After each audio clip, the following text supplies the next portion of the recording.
Bulletin का बाकायदा आगाज करें और सबसे पहले आपको बताएं कि सियासत में बड़ी हलचल। पीपल्स पार्टी और मुस्लिम लीग नून के दरमियान अहम पेशरफ। सदर जरदारी, वज़ीर-ए-आज़म शहबाज और नवाज शरीफ की जल्द तारीखी मुलाकात होगी। मुलाकात में तमाम मसाइल को हल किया जाएगा। जराये के मुताबिक पीपल्स पार्टी मुआफ़ी मांगने वाले मुतालबे पर बज़िद। सदर मुमलिकत से इसहाक डार और अयाज सादिक की मुलाकात के बाद मजीद मुलाकातों पर इत्तेफाक। पाकिस्तान की बका दोनों जमातों के साथ चलने में है, एहसन इकबाल का ये बयान है। इस हवाले से बात करेंगे। आजिज जमाली हमारे साथ मौजूद हैं। आजिज, बताइएगा मुलाकात में मजीद कौन से उमूर ज़ेर बहस आए?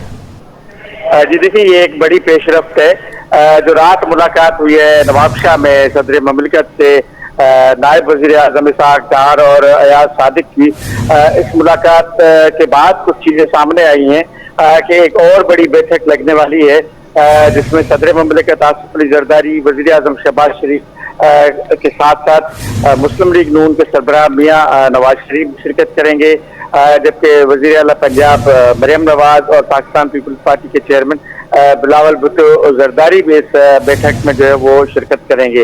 ये सारी बातें जो कशीदगी है मुस्लिम लीग नून और पीपल्स पार्टी के दरमियान, इसको हल करने के लिए हो रही है और ये कोशिश हो रही है कि इन तमाम मामलात में सीज फायर हो जाए, आइंदा बयानबाजी और उस तरह की कोई बात नहीं हुए। इस बारे में आज हमने अब से थोड़ी देर कबल एहसन इकबाल से भी बात की थी, जो वफाकी वजीर हैं इन मुलाकातों के पस मंजर में। तो उसका भी ये कहना था कि मुल्क की जो सूरत हाल है उसमें पाकिस्तान पीपल्स पार्टी और मुस्लिम लीग नून को हर हाल में दोनों को साथ चलना है। मुल्क की बका के लिए दोनों का साथ रहना जरूरी है। छोटी मोटी बातें होती रहती हैं, लेकिन इन बातों को हम दरगुजर करेंगे। मुस्लिम लीग नून की क़यादत और पाकिस्तान पीपल्स पार्टी की क़यादत बैठकर इन तमाम मसाइल को मुस्तकिल बुनियादों पर हल करेंगे। जी ठीक है आजिज जमाली, बहुत शुक्रिया आपका।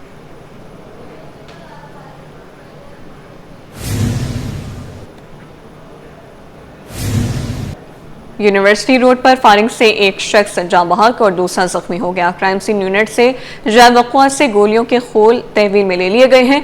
SHO चौधरी नवाज का कहना है कि दोनों के पर्स, मोबाइल फोन्स और नकदी मौजूद है। वाक़या टारगेट किलिंग का मालूम होता है। तफसीलात बता रही हैं इस हवाले से उसामा मलिक। जी उसामा।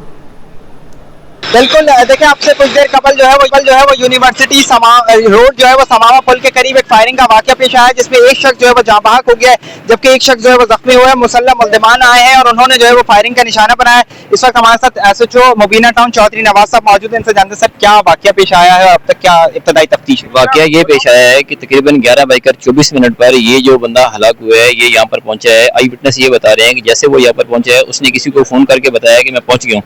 अभी वो फोन पर बात कर ही रहा था, एक बंदा आया जिसने फायर किया, जिसको एक ही गोली उसके सर पे लगी है और वो मौके पे हलाक हो गया। और जो दूसरा राइडर था जो बाइक चला रहा था उसको एक गोली लगी, वो जख्मी हो गया। इसके पास से कोई चीज छीनी वगैरह नहीं गई या कुछ मिला है क्या?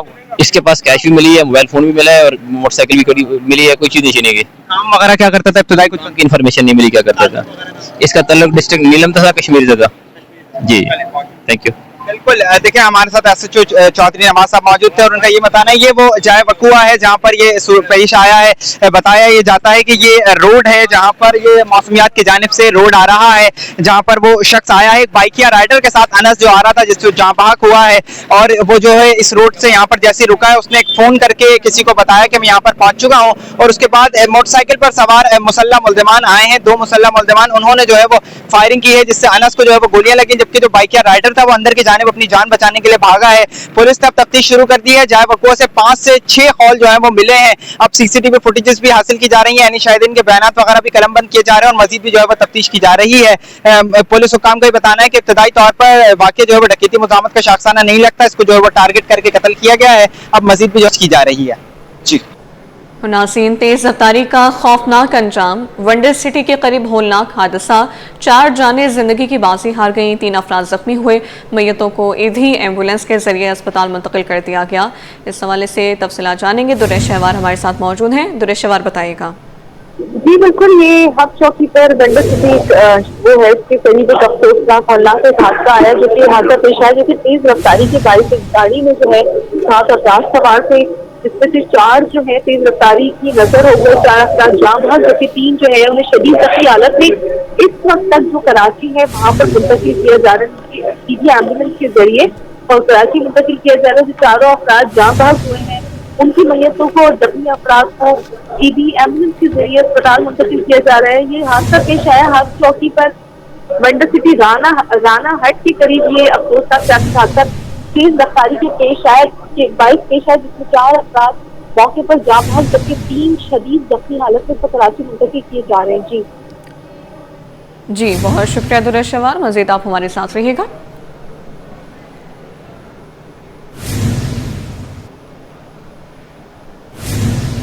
औरंगी टाउन में दौरान डकैती मासूम बच्चों के सामने वालिद को कत्ल करने का केस, पुलिस ने मुलजिम बिलाल को अदालत में पेश किया। तफ्तीशी अफसर की इस्तदा पर अदालत ने मुलजिम का 2 रोजा जिस्मानी रिमांड मंजूर कर लिया है। आगाह करते चले आपको, औरंगी टाउन में दौरान डकैती मासूम बच्चों के सामने वालिद को कत्ल करने का केस, पुलिस ने मुलजिम बिलाल को अदालत में पेश किया। तफ्तीशी अफसर की इस्तदा पर अदालत ने मुलजिम का 2 रोजा जिस्मानी रिमांड मंजूर कर लिया है। पुलिस ने मुलजिम बिलाल को अदालत में पेश किया। औरंगी टाउन में दौराने डकैती मासूम बच्चों के सामने वालिद को कत्ल करने का यह केस है। तफ्तीशी अफसर के इस्तदा पर अदालत ने मुलजिम का 2 रोजा जिस्मानी रिमांड मंजूर कर लिया है। औरंगी टाउन में दौरान डकैती मासूम बच्चों के सामने उनके वालिद को कत्ल करने का मुकदमा, पुलिस ने गिरफ्तार मुलजिम बिलाल को अदालत में पेश किया। तफ्तीशी अफसर ने मुलजिम के जिस्मानी रिमांड की इस्तदा की।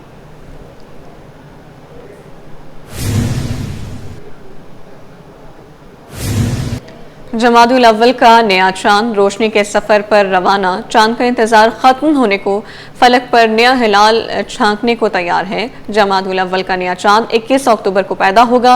23 अक्टूबर की शाम नजर आने की कवी इम्कानात हैं। कराची वालों की नजरें आसमान पर हैं। 23 अक्टूबर की शाम मुमकिन हिलाल का नज़ारा।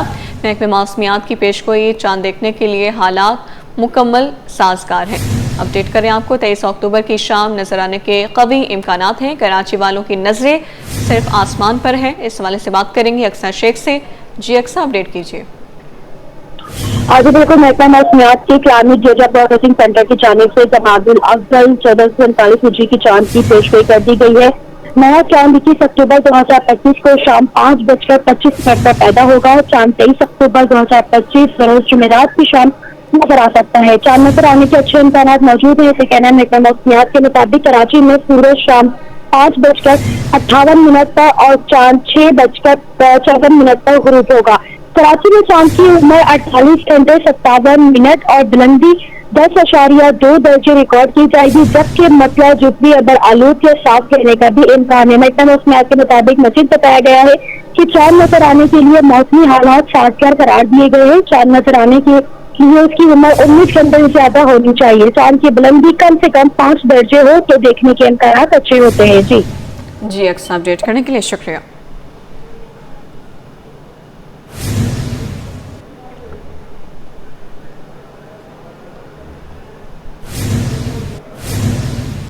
ओवरसीज एम्प्लॉयमेंट प्रोमोटर्स एसोसिएशन ने पाकिस्तान और सऊदी अरब के मुआहदे को तारीखी करार दे दिया है। नायब चेयरमैन अदनान पराशा कहते हैं कि सालाना 5 लाख के बजाय 10 लाख अफराद सऊदी अरब नौकरी पर जा सकेंगे, जिससे तरसीलात ज़र में $4 अरब का इजाफा हो सकता है। मजीद जानेंगे इस हवाले से ब्यूरो चीफ अशरफ खान से। जी अशरफ। देखा जाए जो तरसीलात ज़र है, पाकिस्तानी वर्कर्स ने जो सितंबर 2025 में जो 3 अरब 18 करोड़ डॉलर भेजी है, जो कि 1.5 अरब माहाना और सालाना जो है 11% का इजाफा है। लेकिन साथ ही देखा जाए तिजारती खसारे में जो है सालाना जो है $1 अरब का इजाफा हो, जो कि बढ़कर 3 अरब 34 करोड़ डॉलर पर पहुंच गई, क्योंकि तरसीलात ज़र ही वही वाहिद रास्ता है जो कि मुश्किलात कम कर सकती हैं। इसके लिए जानते हैं ओवरसीज प्रमोटर एसोसिएशन के नायब चेयरमैन जो है अदनान पराशा हमारे साथ मौजूद हैं। गुज़िश्ता माह के निस्बत तो 1.5% इजाफा हुआ है। ये एक अच्छा साइन है हमारे ओवरसीज़ पाकिस्तानीज़ की जानिब से कि उनका एतमाद बहाल हो रहा है रेमिटेंसेस के लिए। लेकिन जो आप कह रहे हैं कि जी हम को टारगेट्स अचीव कर सकेंगे, वो हम नहीं कर पाएंगे, क्योंकि हमारा जो फिस्कल ईयर 2025-26 का जो टारगेट रखा गया है वो तकरीबन $44 अरब रखा गया है। और अगर इसी तरह रेमिटेंसेस आती रहेंगी तो हम $40 अरब से क्रॉस नहीं कर पाएंगे। साथ के साथ जो वर्क फोर्स का हमारा जो टारगेट रखा गया था हमारा 2025 का, वो 8 लाख वर्क फोर्स का रखा गया था, लेकिन यह गवर्नमेंट ऑफ पाकिस्तान की जानिब से, लेकिन वो हम 7 लाख से ज़्यादा नहीं देख पा रहे। गुज़िश्ता माह हमारे फील्ड मार्शल साहब, उनकी टीम ने एक हिस्टोरिकल एग्रीमेंट साइन किया है सऊदी गवर्नमेंट के साथ, और सऊदी गवर्नमेंट की पूरी सपोर्ट हमारे पास है। हमारी वर्क फोर्स जो है 55% वहाँ पे जाती है। आप ये देखें कि उसके अंदर 5 लाख के करीब वर्क फोर्स हमारी सऊदी अरेबिया की तरफ इंजेक्ट होती है। अब हमने 5 लाख से 10 लाख का उन्होंने कहा कि जी हम आपकी वर्क फोर्स को बढ़ाएंगे, जिससे $4 बिलियन का सालाना रेमिटेंसेस के अंदर इजाफा मुमकिन है। इस $4 अरब के इजाफे को लिए जो पीछे हमारी माइक्रो लेवल पे जो प्रॉब्लम्स हो रही हैं, वो उनको जब तक ख़त्म नहीं किया जाएगा, डिजिटलाइजेशन नहीं की जाएगी, हमारी वर्क फोर्स को 15 से 20 दिन के अंदर डिप्लॉयमेंट के प्रोसेस को नहीं किया जाएगा, वन विंडो ऑपरेशन नहीं किया जाएगा, ease of doing business overseas employment promoters को नहीं दिया जाएगा, तो मैं समझता हूँ कि हम जो रेमिटेंसेस का जो हमारा टारगेट है फिस्कल ईयर 2025-26 का, वो भी हम अचीव नहीं कर सकेंगे। जो हमारी 4 से 5 लाख वर्क फोर्स जो एक हमारी बढ़ा सकते हैं हम सऊदी अरेबिया की तरफ 2026 के अंदर, वो भी हम नहीं बढ़ा पाएंगे।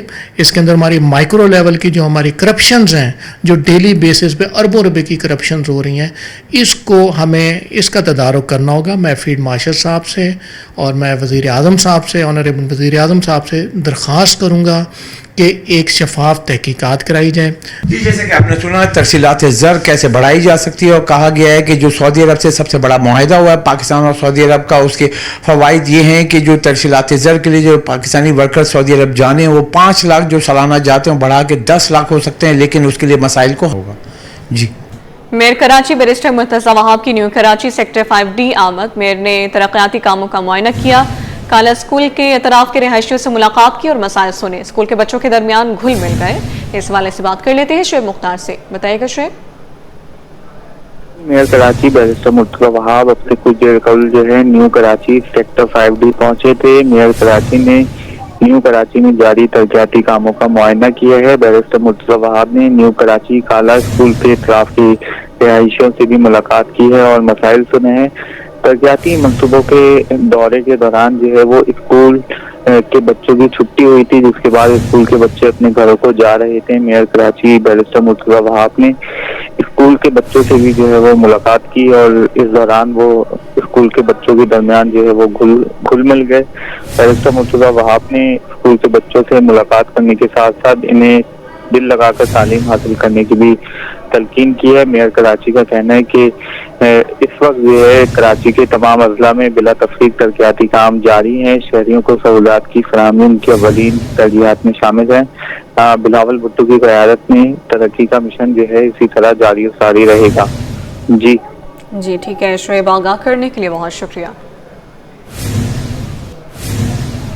अभी आपको बराह रास्त लिए चले मौसमियाती तब्दीली के हवाले से सेमिनार जारी है। रोड्स की इंजीनियरिंग बेहतर कैसे रही है कि रोड पे पानी आता है, रोड पे जमा हो जाता है, वो रोड जो है वो बरसाती नाले के साथ कनेक्ट ही नहीं है, ना उस रोड का स्लोप इतना बेहतर है कि वो पानी जो है वो बरसाती नाले की तरफ जा सके। ये हमने इंटीमेट किया, अच्छा, लेकिन इन्होंने हुकूमत ने इसको किस तरह लिया। हुकूमत ने कहा कि जी हम 3 बरसाती नालों की सफाई कर रहे हैं। अच्छा इनिशिएटिव, चले कीजिए। हमने कहा देखें, अगर इसको बाकी जो हमने चीजें बताई इन अवामिल को नहीं देखेंगे तो इसका मतलब आप जो है शहर में कचरा कुंडी बढ़ा रहे हैं, क्योंकि इस शहर का 40% कचरा तो बराह रास्त नालों में जाता है।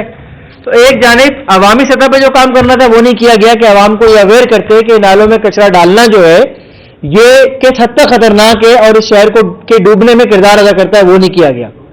ठीक है, दूसरी जानिब नालों को चौड़ा किया गया और ये क्लेम किया गया, यानी 2020 से 21, 22, 23, 24 में यकसा तौर पर शहर को बारिश नहीं मिली। तो इन्होंने ये नैरेटिव बिल्डअप करना शुरू किया, देखिए हमने इन 3 नालों को बेहतर करके शहर को बेहतर कर दिया। लेकिन जैसे ही अभी इस साल में जो 19 अगस्त को जब बारिश होती है तो क्या हुआ, यकसा बारिश पूरे शहर को मिली और शहर जो है वो पूरा कोलैप्स कर गया और वही सिचुएशन बनी जो कि 2020 में बनी थी। यानी इनके वो 3 प्रोजेक्ट मंजूर कॉलोनी नाला, गुजर नाला, औरंगी नाला कोई काम नहीं दे सके। ठीक है ना, एक तो ये सूरत हाल हमारे सामने आ गई कि ये मामला है। फिर वो वर्ल्ड बैंक की स्टडी लेकर आते हैं, उन्होंने कहा जी ये शहर 40 मिलीमीटर की बारिश बर्दाश्त कर सकता है। अब वर्ल्ड बैंक जो है वो बाज़ जगहों पर सिर्फ कुछ यानी कि कह लें सैंपलिंग डेटा लेकर काम करता है, जो बाज़ औक़ात पूरे शहर पर अप्लाई नहीं होता। अगर इस शहर में मैं 7% पे कोई एक स्टडी करूं तो ये जरूरी नहीं है कि वो पूरे शहर पे 100 तौर पर अप्लाई हो, या तमाम एरिया तमाम डिस्ट्रिक्ट में 100 तौर पर अप्लाई हो। डिस्ट्रिक्ट सेंट्रल में कुछ और तरह के चैलेंजेस हैं। डिस्ट्रिक्ट आप जो है वो साउथ में जाएंगे कुछ और तरह के चैलेंजेस हैं, किमाड़ी में कुछ और, मलीर में कुछ और, इस तरह फर्क से। उनकी स्टडी जो थी वो तो एक सैम्पलिंग बेस थी, तो हमने कहा नहीं जी ये शहर 40 मिलीमीटर की बारिश उस सूरत में बर्दाश्त कर सकता है जबकि आपके जो वाटरवेज हैं वो क्लियर हो। वाटरवेज तो ऑलरेडी क्लियर नहीं है क्योंकि शहर की जो कराची वाटर सेवरेज बोर्ड की जो नाहल इंतजामिया है उन्होंने इस शहर के सेवरेज के निजाम को बेहतर करने के बजाय क्या किया था कि बरसाती नालों में सेवरेज इनलेट कर दिया था 1996 में। तब से ये शहर तबाही का मजीद शिकार है। फिर ये मौसमियाती तब्दीली वाले अवामिल सामने आ गए, ठीक है ना। तो अब हुआ क्या मामला, हो क्या रहा है, हमने इनको कहा देखें ये शहर इस वक्त जो है वो 10 मिलीमीटर की बारिश भी बर्दाश्त नहीं कर सकता। ये कोई 2-3 हफ्ते पुरानी बात है। मौसमियाती तब्दीली के हवाले से सेमिनार जारी है। न्यूज़ स्टूडियो से फिलहाल इतना ही।